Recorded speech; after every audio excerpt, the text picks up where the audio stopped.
আমাকে অনেকে জিজ্ঞেস করে আসলে ভালোবাসা মানেটা কি, অ্যান্ড জিজ্ঞেস করে কেন আমি তাকে পাই। আসলে ভালোবাসার কয়েকটা অনেকগুলো ডিফারেন্সিয়েশন আছে যেগুলো আমাদের সলভ করতে হবে। আসলে তাকে পেয়ে যাওয়া মানেই কি ভালোবাসা না। তুমি যাকে তাকে ভালোবেসে থাকো, মৃত্যুর আগ পর্যন্ত হোক তাকে চেয়ে যাও। তাকে পেয়ে গেলে ভালোবাসা হয়ে গেল, এটা কিন্তু ব্যাপারটা তেমন না। তাকে তুমি যতদিন চাইবে, তোমার মন ততদিন তাকে চাইবে, সেটাই হচ্ছে ভালোবাসা। অ্যাকচুয়ালি আমরা যত দামি জিনিসই হোক না কেন, যখন তাকে পেয়ে যাব সেটার মূল্য আমরা কখনোই বুঝবো না। তাই তুমি যাকে ভালোবাসো, তাকে না পেয়ে তার জন্য সারা জীবন দোয়া করে যাও এবং তাকে চেয়ে যাও। অ্যান্ড আরেকটা প্রশ্ন তোমাদের থেকেই যায় যে আমি এত চেষ্টার পরও তাকে কেন পেলাম।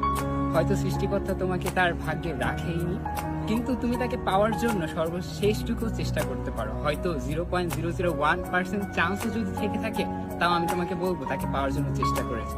এবং তুমি যদি তাকে না পাও, কোনো সমস্যা নেই, তার জন্য দোয়া করো, তাকে মৃত্যুর আগ পর্যন্ত চেয়ে যাও। এই জন্মে না হলেও ভবিষ্যতে সে অবশ্যই তোমার।